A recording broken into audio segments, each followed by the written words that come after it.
நம்முடைய தந்தையாகிய இறைவனிடமிருந்தும் அவருடைய குமாரனாகிய கிறிஸ்து இயேசுவிடமிருந்தும் நம் அனைவருக்கும் அருளும் சமாதானம் உண்டாயிருப்பதாக. ஆமென். இந்த காலை நேரத்திலும் வாசித்து நாம் தியானிக்க தெரிந்து கொண்டிருக்கிற திருமறை பகுதி ஏற்கனவே நாம் வாசித்த நீதிமொழிகளின் புத்தகம் 8ஆம் அதிகாரத்தில் முதல் வசனத்தையும் அதைத் தொடர்ந்து 22 ஒரு சில வசனங்களையும் வாசித்து நாம் தியானிப்போம். ஞானம் கூப்பிடுகிறது இல்லையோ, புத்தி சத்தம் இடுகிறது இல்லையோ. 22 பூர்வ காலத்து வல்ல கிரியைகளை கர்த்தர் செய்வதற்கு முன் தம் சிருஷ்டிப்புக்கு ஆரம்பமாக என்னை படைத்தார். ஆதியிலே பூமி உண்டாகும் முன்னமே முதல் நான் அமைக்கப்பட்டேன். ஆழங்களும் நீர் புரண்டு வரும் ஊற்றுகளும் உண்டாகும் முன் நான் ஜனிப்பிக்கப்பட்டேன் என்பது செபிப்போம். அன்பு நிறைந்த கடவுளே, மூவர் கடவுளாய் என்றென்றும் எங்களுடைய வாழ்விலே படைத்தவரும் மீட்பவரும் தூய்மையாக்குகிறவருமாய் செயல்பட்டு கொண்டிருக்கிற உமது அன்புக்கு நன்றி செலுத்துகிறோம். இந்த தியான பகுதியை நாங்கள் தியானிப்பதற்கு தேவையான ஞானத்தை உம்மிடத்திலிருந்து நாங்கள் எதிர்பார்க்கிறோம். நீர் எங்களுக்கு தந்து உடைய வார்த்தையின் வல்லமையின் அதிசயங்களை நாங்கள் உணர்ந்து உமக்கு நன்றி செலுத்தி வாழ வேண்டும். பேசுகிற அடியனை மறைத்து பலவீனங்களை மாற்றி பலனுள்ள ஆவியை தந்து இந்த வார்த்தை உற்சாகமாய் பேச வேண்டும். இயேசுவின் நாமத்தில் ஜெபிக்கிறோம். ஆமென். கிறிஸ்து அன்பான உடன் விசுவாசிகளே, இந்த ஆராதனை நேரத்திலும் இங்கே கூடி வந்திருக்கிற உங்கள் ஒவ்வொருவரையும் சிறப்பாக யூடியூப், ஃபேஸ்புக் வழியாக இந்த செய்தியை கேட்டுக்கொண்டிருக்கிற உங்கள் ஒவ்வொருவரையும் திருத்துவ கடவுளாகிய ஆண்டவருடைய அன்பினால் உங்களை வாழ்த்துகிறேன், ஆசீர்வதிக்கிறேன். இன்று நம்முடைய திருச்சபை ஆண்டினுடைய மற்றொரு பண்டிகை. போன வாரம் ஒரு பண்டிகை கொண்டாடினோம், பெந்தேகோஸ்தே பண்டிகை. அதுக்கு முந்தின வாரம் ஒரு பண்டிகை கொண்டாடினோம், பரத்துக்கேற்ற பண்டிகை. ரைட். அப்ப இந்த பண்டிகைகள் இந்த வாரத்தோடு முடிவு பெறுகிறது. இதன் பிறகு நமக்கு திருத்துவ பண்டிகைக்கு பிறகு எத்தனை வாரம் வருதுன்னு உங்களுக்கு உங்கள் கையில் இருக்கிற இந்த ஷீட்டில் பார்த்தீங்கன்னா உங்களுக்கு தெரியும். அதில் 23 ஞாயிறுகள் வரப்போகிறது. இதுக்கு பிறகு 23 ஞாயிறு திருத்துவ பண்டிகைக்கு 23 ஞாயிறு. அதன் பிறகு நம்ம மறுபடியும் வருகை ஞாயிறு ஆரம்பம். அப்போ திருத்துவ பண்டிகையின் காலங்களில் இந்த திருத்துவ திருநாட்களுக்குரிய ஒவ்வொரு வாரத்திலும் நாம் ஆண்டவருடைய வார்த்தையினாலே பசுமையும் விசுவாசமும், அதாவது செழுமையும் விசுவாசமும் என்ற ஒரு அழைப்பிலேயே செய்திகள் எல்லாம் நமக்கு கொடுக்கப்படும். அன்பானவர்களே, இந்த நாளிலே, இந்த திருத்துவ பண்டிகை நாளிலே, குறிப்பாக உலகெங்கிலும் இன்றைக்கு அனுசரிக்கின்ற தந்தையர் தினத்தில் ஒவ்வொரு தந்தையர்களையும் இயேசுவின் நாமத்தில் நான் வாழ்த்துகிறேன், ஆசீர்வதிக்கிறேன். உங்கள் உழைப்பு, உங்களுடைய வியர்வை, உங்களுடைய ஜெபம் ஆண்டவரால் ஆசீர்வதிக்கப்படும். இந்த ஆண்டு ஒவ்வொரு தந்தையர்களும் தங்களுடைய பிள்ளைகளுக்காக செய்த அந்த கடமைகள் எப்பொழுதும் போற்றப்படுகிற ஒன்று. ஏனென்றால் தாய் வயிற்றில் சுமந்தால் தந்தை தோளில் சுமப்பார் என்று சொல்லுவார். தந்தையினுடைய வழி வெளியே தெரியாது, தாயினுடைய வழி வெளியே தெரியும். இப்படியெல்லாம் பல செய்திகள் நமக்கு உண்டு. ஆனாலும் இந்த நாளிலே உலகெங்கிலும் இருக்கிற தந்தையர்கள் ஒவ்வொருவருக்காக நாம் ஜெபிக்க கடமைப்பட்டிருக்கிறோம். எனவே அனைத்து பெற்றோர்கள் தந்தையர்களையும் நாம் நினைத்து நம்முடைய தந்தையர்கள் இருக்கின்றவர்களை மதிப்பதும், நம்மை விட்டு பிரிந்து போன தந்தையர்களை நினைப்பதும் நம்முடைய மிக சிறந்த கடமையாக இருக்கிறது. எனவே அந்த நினைப்போடு இன்றைய உலகம் எப்படி சென்று கொண்டிருக்கிறது? தங்களுடைய ஞானம் பெரிது என்று சொல்லி, தங்களுடைய வலிமை பெரிது என்று சொல்லி இன்றைக்கு பல நாடுகள் சண்டையிட்டுக் கொண்டிருக்கிறதை நாம் பார்க்கிறோம். கடந்த இரவு இஸ்ரேலினுடைய தலைநகரம் டெல் அவிவ் முற்றிலும் ஒரு நகரமே துண்டிக்கப்பட்டது, தீக்கிரையானது என்ற செய்தியை நாம் பார்க்கிறோம். அதே போல ஈரான் இஸ்ரேலுடைய படையெடுப்பினால அங்கேயும் பலவிதமான இழப்புகள். இப்ப இங்கே எது மிஞ்சி நிற்கிறது என்று பார்க்கிற பொழுது தங்களுடைய வலிமை, தங்களுடைய பலம் பெரிது என்பதை நிரூபிப்பதற்காக இந்த சண்டைகள் நடந்து கொண்டிருக்கிறதை நாம் பார்க்கிறோம். ஆனால் இங்கே நீதிமொழிகளின் ஆசிரியர் சாலமோன் இந்த புத்தகத்தை எழுதுகிற பொழுது தன்னுடைய வாழ்வில் மிக மிக முக்கியமான வலிமை எது என்பதை அவர் உணர்ந்து இந்த புத்தகத்தை எழுதுகிறார். தன்னுடைய வாழ்க்கையினுடைய வலிமை, சாலமோனை போன்ற மிகச்சிறந்த ராஜா யாருமே இல்லை, அவனை போன்ற ஞானவான் உலகத்திலே இல்லை. அப்படிப்பட்ட ஞானவானாகிய அந்த சாலமோன் என்ன சொல்லுகிறார்? இந்த ஞானம் என்பது கடவுள்தான் என்று சொல்லுகிறார். தன்னுடைய ஞானமோ, தன்னுடைய அறிவோ, தன்னுடைய பலமோ எதுவுமே கிடையாது. மாறாக இந்த ஞானம் எப்படிப்பட்டது என்பதை பற்றி ஒரு புகழ் பாடலை சாலமோன் இங்கே எழுதுகிறார். ஞானம் என்பது அது ஒரு தெய்வீகமானது. அந்த ஞானம் என்ன செய்தது? படைப்புகளுக்கு முன்னே அது இருந்தது அப்படின்னு சொல்றாரு. அப்ப படைப்புகளுக்கு முன்னே என்று சொன்னால் படைப்புகளுக்கு முன்னே இருந்தது யாருன்னு யாருக்கு தெரியுமே? இதா மட்டும்தான், கடவுள் மட்டும்தான் இருக்கிறார். ஆதியும் அந்தமும் ஆகிய கடவுள், அவர் ஆல்பா ஒமேகா கடவுள், அவர்தான் இருந்தார். நமக்கு ஒரு வசனம் உண்டு, இருந்தவரும் இருக்கிறவரும் வருகிறவரும் ஆகிய இயேசு கிறிஸ்து என்று சொல்லுகிறார்.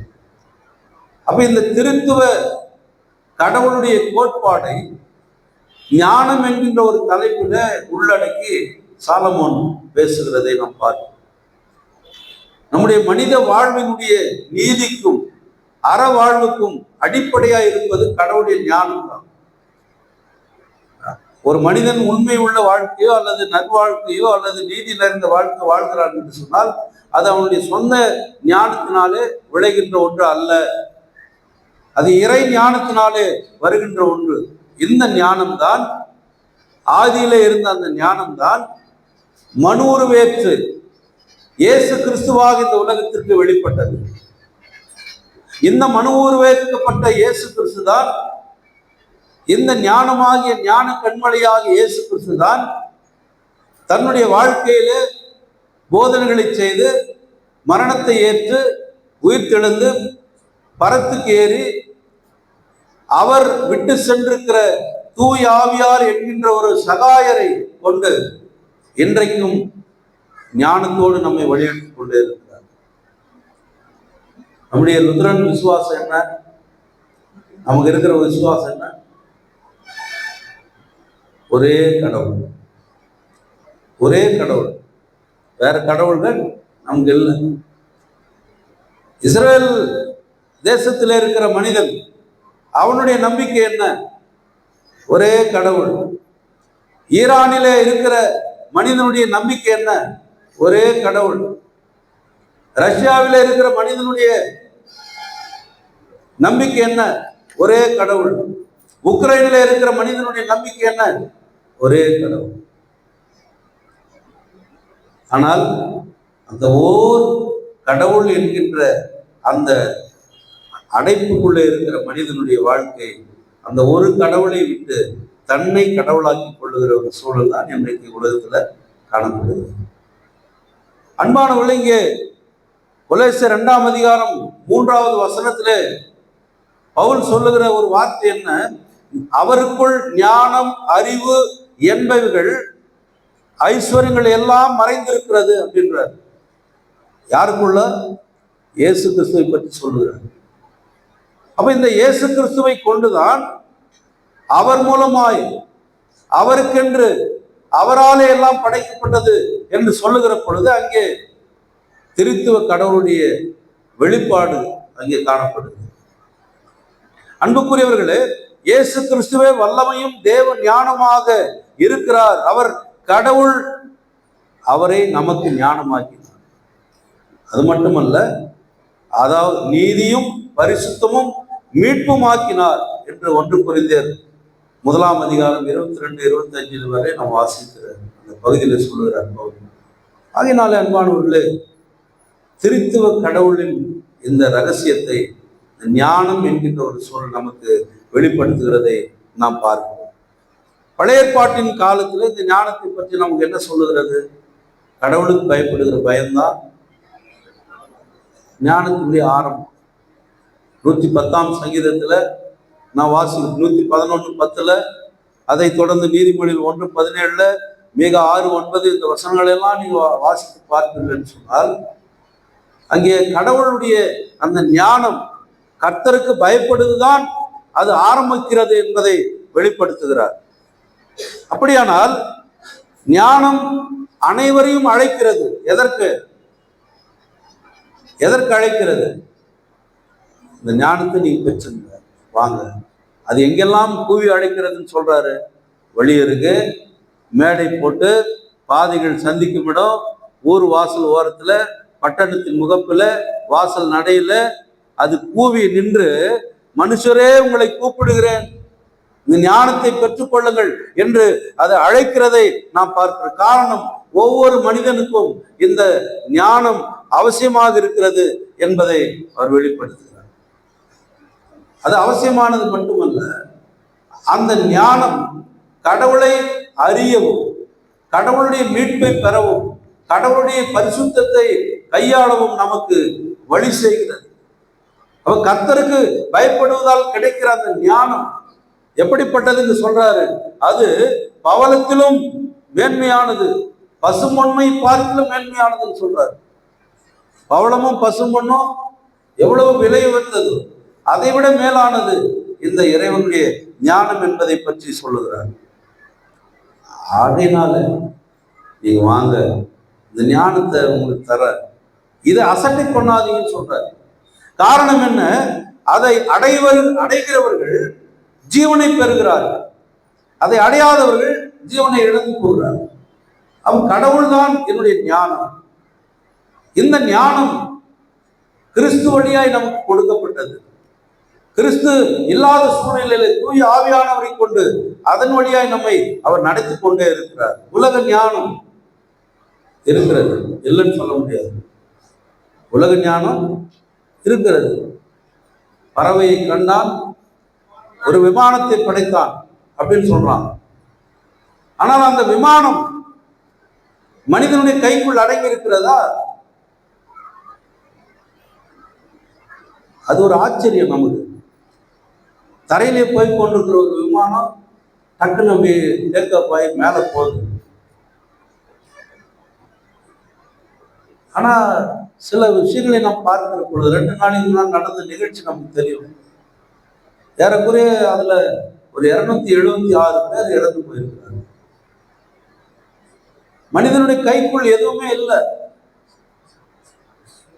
ஒரு 5-10 நிமிடங்களுக்குள்ள மனிதனுடைய படைப்பு, மனிதனுடைய ஞானம் என்ன, எப்படி, ஏன் என்று இன்றைக்கும் கேள்வி எழுப்பிக் கொண்டுதான் இருக்கிறான். மனிதனுடைய கைக்குள்ள அது இல்லை. அப்ப மனிதனுடைய ஞானம், நாம நினைக்கிற அந்த ஞானம் வாழ்வு அழிக்கிறது தான். ஆனால் அதே சமயத்தில் வாழ்வையும் அழித்து போடுகிறது, வாழ்வு கொடுக்கிறது. உதாரணத்துக்கு நாம சில விஷயங்களை நாம பார்க்கிறோம். இன்றைய மருத்துவ வளர்ச்சி, ஒரு இதய அடைப்பு இருக்கிறதுன்னு சொல்லுங்க. அந்த இதய அடைப்புக்கு ஆன்ஜியோ பண்றாங்க, அப்புறம் எக்கோ டெஸ்ட் எடுக்கிறாங்க, அதுக்கப்புறம் இருதய மாற்று அறுவை சிகிச்சைன்னு ஒண்ணு இருக்குது தெரியுங்களா உங்களுக்கு? பேஸ் மேக்கர் வைக்கிறது அதெல்லாம் இது இருதய மாற்று அறுவை சிகிச்சை வர வேற ஒருத்தர் இருதயத்தை எடுத்து வச்சிடலாம். ஒரு பன்றியினுடைய இருதயத்தை எடுத்து ஒரு மனிதனுக்கு வச்சு டெஸ்ட் பண்ணி பார்க்கலாம். வளர்ச்சி இருக்கிறது, விஞ்ஞான வளர்ச்சி இருக்கிறது, மருத்துவ வளர்ச்சி இருக்கிறது. ஆனால் அதே மருத்துவ கழிவுகளை இன்னொரு இடத்துல வந்து கொட்டுறான். அதே மருத்துவ கருவிகள் இன்னொருவனுக்கு அது ஒரு பெரிய ஆபத்தை கொண்டு வருகிறது இல்லையா? அணுசக்தி இன்றைக்கு அணுசக்தி உலகத்தை இன்றைக்கு வல்லரசாக கொண்டு நிறுத்துகிறதுனா, அணு சக்தி யாரு அதிகமா வச்சிருந்தா அவன் தான் உலகத்துல வல்லரசு நாடு. இன்றைக்கு அணுசக்தியின் மேல எத்தனை இன்றைக்கு பெரிய பிரச்சனைகள் வந்து கொண்டே இருக்கிறது. ஒரு கையளவு தேசம் ஒண்ணு இருக்கு. அவன் வந்து ஒரு நம்ம ஊர்ல கட்ரா வெட்டுவாங்கல்ல, முடி அது மாதிரி கட்ரா வெட்டின்னு ஒருத்தன் நடந்து வரான். அவன் சொல்றான் ஒரு பட்டன் அமுத்தினா அமெரிக்காவை காலி ஆயிடுறான், பயமுறுத்துறான். வடகொரியான்னு ஒரு நாடு. ஏன் அவங்ககிட்ட அதிகமா எதை வச்சிருக்கிறான்? அவன் அணுகுண்டுகளை வச்சிருக்கிறான். நாம் கூட சளைத்தவர்கள் இல்லைன்னு சொல்லி வாஜ்பாய் போட்டார் ஒண்ணு நம்ம ஊர்ல. நாங்க எங்க ஊர்ல எங்களுக்கே நாங்க வச்சுக்கிறோம் பாரு, பக்ரான் அப்படின்னு ஒரு இடத்துல போட்டார் ஒண்ணு. அப்பதான் பயந்தான் எல்லாருமே, ஓ இந்தியாக்காரங்க கூட உஷாரா இருக்குப்பா அப்படின்னு. சரி, இது நல்லதா கெட்டதா?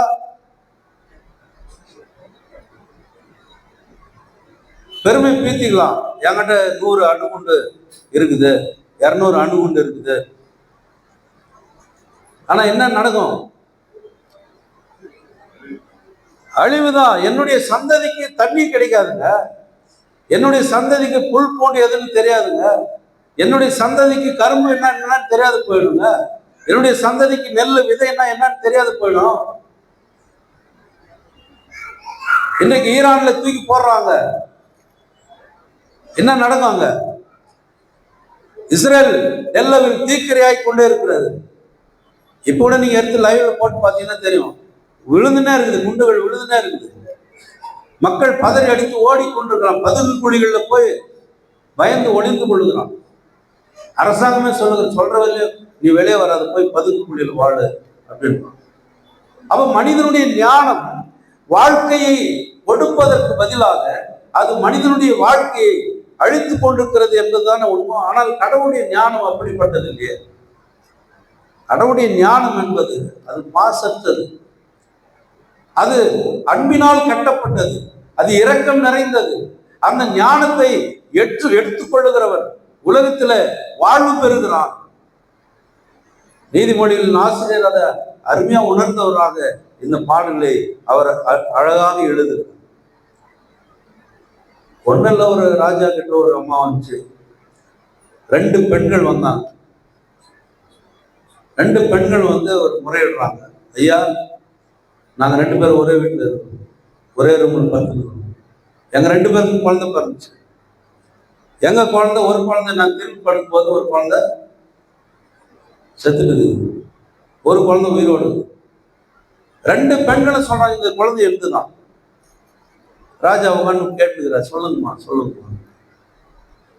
ஒரு பெண் சொல்றா இந்த குழந்தை எழுதுதான்றா, இன்னொரு பெண்ணு சொல்றா இந்த குழந்தை எழுதுதான். அப்ப ராஜா பார்த்தாரு, சரிப்பா ஒரு கத்தி எட்டுவாங்க, பாதியை வெட்டி ஆள் கொண்டு கொடுத்துருப்பா, சரியா போகுது, பிரச்சனை தேர்ந்துடும். பெத்தவளுக்கு பதறது அப்படியே, ஐயோ இந்த குழந்தைய தயவு செய்து இந்த குழந்தைய எனக்கு எல்லா கட்டி போதும், அவங்ககிட்ட கொடுத்துரு. இன்னொருத்தி என்ன சொல்றா, அருமையான யோசனை ராஜா, நீ வெட்டி பாதியை கொடுத்துரு. பெத்தவ இதை சொல்லுவாளா?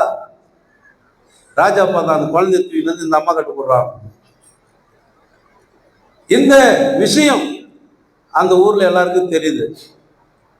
ஜனங்கள்லாம் கேள்விப்பட்டு, கடவுள் இந்த ராஜாவுக்கு இவ்வளவு பேர் ஞானத்தை கொடுத்துக்கிறாரு, அப்படின்னு சொல்லிட்டு போற்றுகிறான். அந்த ஞானமுடைய சாலமோன் தான் இதை எழுதுகிறார். 1 ராஜாக்கள் 3ஆம் அதிகாரத்துல 16-28 நடந்த ஒரு நிகழ்ச்சி அது. சாலமோன் இடத்துல வந்த அந்த 2 பெண்மணிகள் அவன் ஞானமா இதை கேள்விப்பட்ட சேவா நாட்டினுடைய இளவரசி இவனை பார்க்கறதுக்கு வரா. இவன் கடவுளுடைய ஞானத்தை பெற்றவன். அந்த பெண் வந்த உடனே ஒரு தப்பு பண்றான். என்ன தப்பு பண்றான்? என் அரண்மனை வந்து பாருமா, வா, எல்லாத்தையும் கொண்டு போய் காட்டுறான். படை இதை காட்டுறான், பொண்ணு வெள்ளி எல்லாம் காட்டுறான், எல்லாத்தையும் காட்டுறான். இதை காட்டின உடனே அந்த பெண்ணுக்கு என்ன ஆகும்? என்ன ஆகும்? ஒரு ஆசை இல்லையா? அவ போய் வெளியே போட்டு கொடுத்துட்டா. அவ உளவாளியா மாறிட்டான். இங்க யாருடைய பெருமையை அவன் காண்பித்து விட்டான்?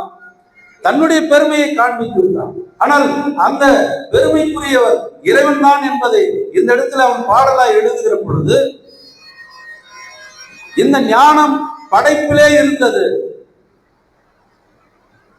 மீட்பிலே இருந்தது, இப்பொழுதும் இருக்கிறது அப்படின்னு சொல்லிட்டு அங்க ஒரு திருத்துவ கோட்பாட்டை கொண்டு வந்து அங்க வைக்கிறார். மூவொரு கடவுள் என்பதுதான் நம்முடைய விசுவாச அறிக்கை. நம்ம விசுவாசத்தை பற்றி நம்ம பேசணும்னா அந்த கத்திய புத்தகத்துல இருக்கிற செய்திகள் நமக்கு தெரியும். அப்போஸ்தல விசுவாச பிரமாண அறிக்கையை நம்ம வாசிக்கணும். அதுல மூவரை பற்றி சொல்லுது, பிதாவை பற்றி சொல்லுது, குமாரனை பற்றி சொல்லுது, பரிசுத்த ஆவியானவரை பற்றி சொல்லுது. அப்போ நான் இங்க திடப்படத்தில் இருக்கிறவங்க கேட்கிறேன், நமக்கு எத்தனை கடவுள் உண்டு? எத்தனை கடவுள் உண்டு? ஒரே கடவுள் தான். அப்ப அவரு நீங்க இதான்றீங்க, குமாரன்றீங்க, பரிசுத்தாவின்றீங்க, இவங்கெல்லாம் யாரு? அந்த படம் தான் இந்த படம் அப்படின்னு சொல்லுவாங்க இல்லையா? அவர் தான் இவர். ஒரே ஒருவர் தான் கடவுள். அவர் 3 நிலைகளிலே நமக்கு செயல்படுகிறார். 3 நிலைப்பாடை எடுக்கிறார். முதல் நிலைப்பாடு படைக்கிறார். எல்லாவற்றையும் படைக்கிறவர். படைப்பிலேயே அந்த ஆவியாய் அவர் இருக்கிறார். இப்ப அவர் மனு உருவாய் வருகிறார். மீண்டும் ஆவியாய் நம்மோடு இருக்கிறார். இவ்வளவுதான். ஒரு மனிதன் அவன் வீட்டுல ஒரு கணவனாக இருக்கிறான், தகப்பனாக இருக்கிறார். வெளியில வந்தா ஒரு மனுஷனா இருக்கான் இல்லையா? ஒரே ஆள் தானே, 3 நிலைப்பாடு இருக்கு இல்லையா? ஒரு பெண் தாயாய் இருக்கிறார், மனைவியாய் இருக்கிறார், மகளாய் இருக்கிறார்.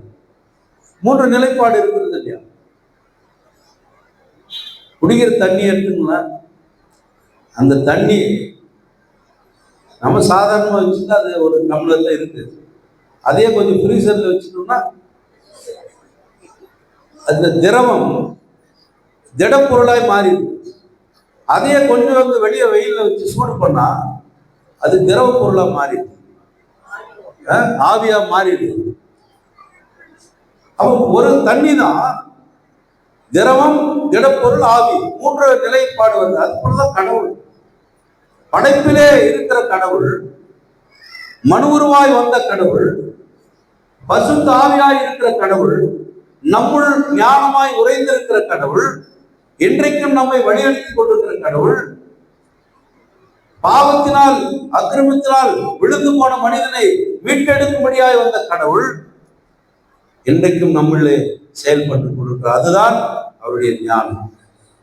இந்த ஞானத்தை ஒவ்வொரு இறைவனிடத்திலிருந்து நாம் பெற்றுக் கொள்ளுகிற பொழுது திருத்துவ விசுவாசத்திற்குள் நாம் அழைக்கப்படுகிறோம். நம்ம 3 விசுவாச பிரமாணம் உண்டு.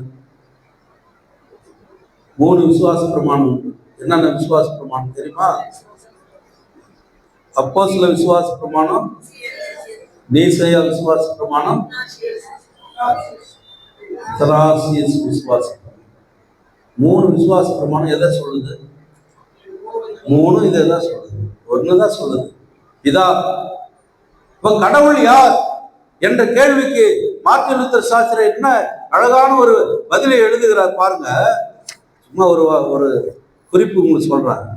படைப்பு, கடவுள் யார்? அவர் படைப்பாளர். எப்படி படைக்கிறார் அவர் சொல்றாரு பாருங்க. இதன் பொருள் என்ன?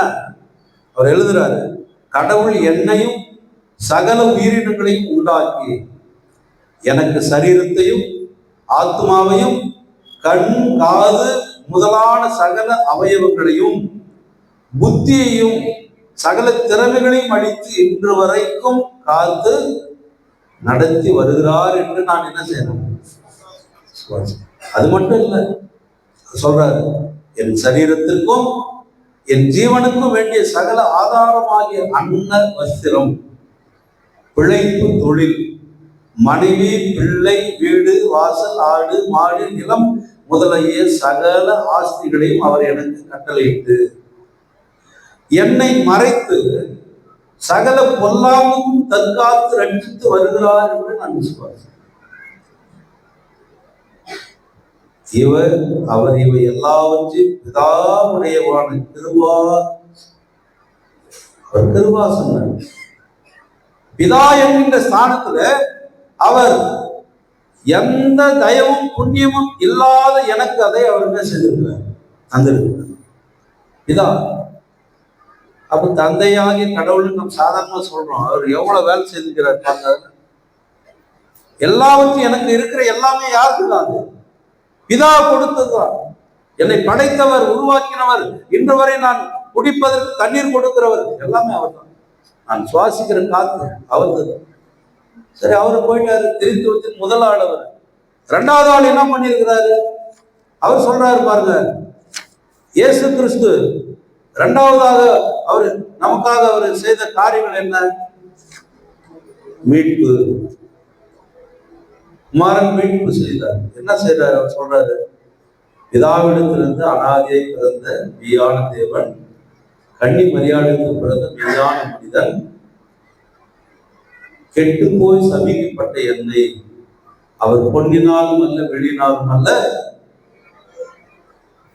விலை மதிக்க முடியாத இரத்தத்தினாலும் குற்றமில்லாமல் பட்ட பாடுகளினாலும் மரணத்தினாலும் எல்லா பாவங்களிலும் மரணத்தின் பிசாசுடைய வல்லமையிலிருந்து என்னை மீட்டு ரட்சித்து சம்பாதித்து கொண்டார். அதனால நான் அவருக்கு சொந்தமா இருக்கிறேன். அவருக்கு கீழாக அவருடைய ராஜ்யத்திலே நான் பிழைத்திருக்கிறேன். அவரோடு மோட்சானந்தத்திலே நான் இருப்பேன் என்று சொல்லுவேன். அவர் பரிசுத்த ஆவியானவர் என்ன சொல்றாரு? இவர் மீட்பை பற்றி சொல்லிட்டாரு. பரிசுத்த ஆவியானவர் என்ன செய்றாரு? நாம பரிசுத்தம் அடைந்திருக்கிறோமா? மீட்கப்பட்டோம். ஆனா மறுபடியும் நாம் என்ன செய்யறோம்? பாவத்திலேயே திளைத்து கொண்டிருக்கிறோம். ஆனால் பரிசுத்த ஆவியானவர் என்ன செய்கிறார்? அவர் என்னை வரவழைத்து கூட்டி சேர்த்து இந்த பாவம், மரணம் இவைகளிலிருந்து மீட்டெடுத்த அந்த கிறிஸ்துவனுடைய அன்பை எனக்கு சொல்லிக் கொடுத்து, ஒரு நிமிஷம் அதை எடுத்துறேன்.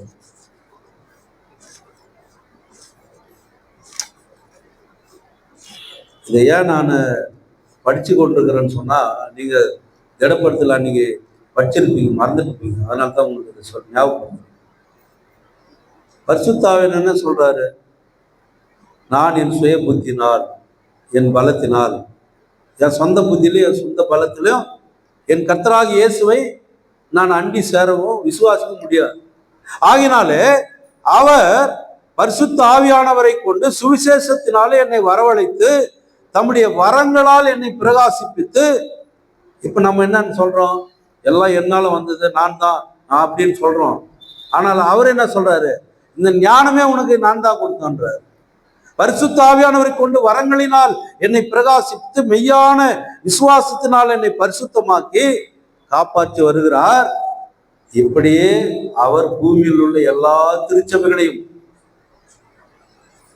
யான் சர்ச்சு, உன் சர்ச்சு, அவன் சர்ச்சு, இவன் சர்ச்சு அல்ல இல்லை, எல்லா திருச்சபைகளையும் அவர் வரவழைத்து கூட்டி சேர்த்து பிரகாசித்து பரிசுத்தமாக்கி மெய்யான ஒரே விசுவாசத்தில் இயேசு கிறிஸ்துவனிடத்தில் காப்பாற்றி கொண்டு வருகிறார்.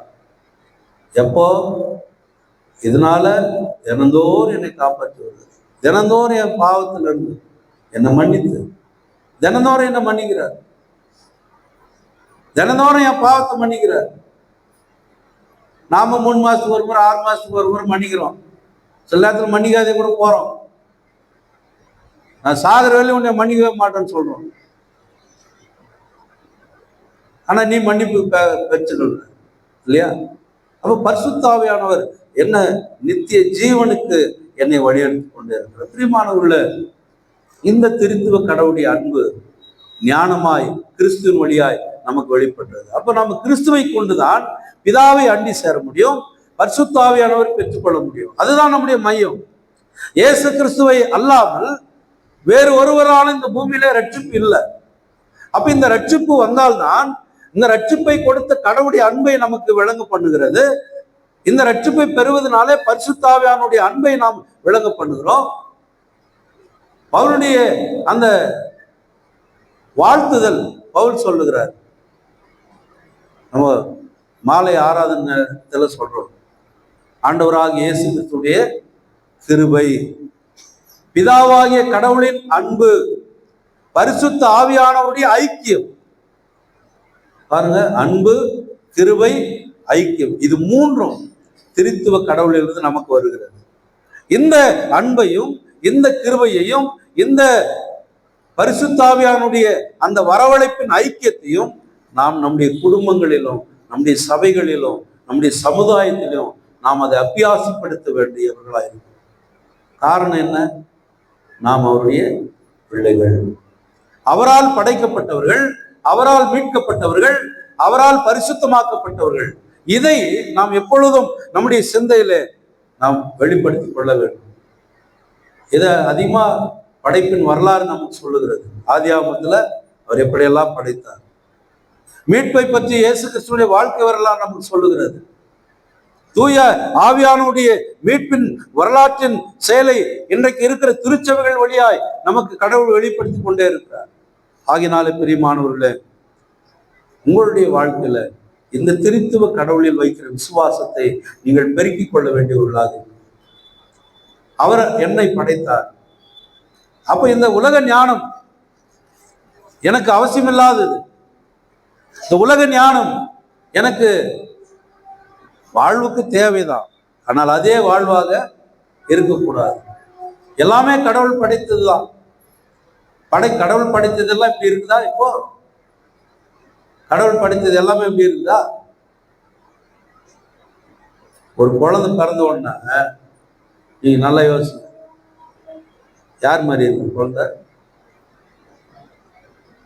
அவங்க அப்பா மாதிரியே இருக்கு போறா, அவங்க அம்மா மாதிரியே இருக்கு போறா. இன்னொருத்தர் வந்து சொல்லுவாங்க, இல்லை இல்லை இது அவங்க ஆயா, இன்னொருத்தர் இது அவங்க அத்தை. சொல்றாங்களா இல்லைங்களா? வளர்ந்த பிறகு வளர்ந்த பிறகு அதே குழந்தைய இவங்க அத்தை மாதிரி இருக்கிறா, இவங்க ஆயா மாதிரி இருக்கிற சொல்றோமா?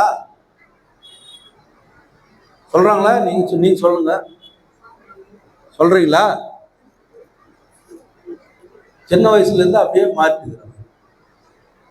இது உருவத்துல மட்டும் இல்லைங்க, குணத்திலையும் அப்படிதான். குணத்திலையும் அப்படிதான். அதனால்தான் கடவுள் இந்த ஞானத்தை குழந்தைகள் வாயினால் வெளிப்படுத்துகிறார். நம்ம பெரியவங்களுக்கு அது தெரியாது. சின்ன குழந்தை நமக்கு ஒரு பாடம் கற்று கொடுத்துட்டு போயிடும். சின்ன குழந்தை நமக்கு ஒரு புத்தி சொல்லிட்டு போயிடும், நமக்கு தெரியாது. ஏன்? அவங்க கிட்ட கள்ளங்கபடம் இல்லை, சூதுவாது இல்லை, பொறாமை இல்லை, கோபம் இல்லை, பொச்சரிப்பு இல்லை, எதுவுமே இல்லை. ஆனா நம்மகிட்ட எல்லாமே இருக்குது. அப்ப எதை நாம் கற்றுக்கொள்ள போகிறோம்? திருத்துவ கடவுளுடைய அந்த படைப்பின் அனுபவத்துல, மீட்பின் அனுபவத்துல, தூய்மையாக்குதலுடைய அனுபவத்துல கடவுளுடைய அன்பு, அவருடைய கிருபை, அவருடைய ஐக்கியம், இது ரொம்ப முக்கியம்.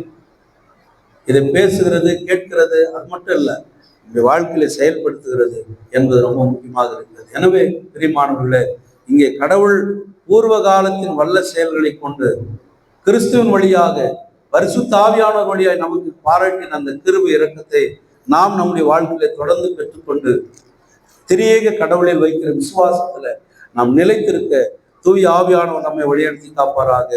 ஆமீன். எல்லா புத்திக்கு மேலான தேவ சமாதானம் நம் இருதயங்களில் சிந்தனைகளிலும் கிறிஸ்து இயேசுக்குள் காத்துக் கொள்வதாக. ஆமேன். ஸ்தோத்திர பலியை நாம் பாடுவோம்.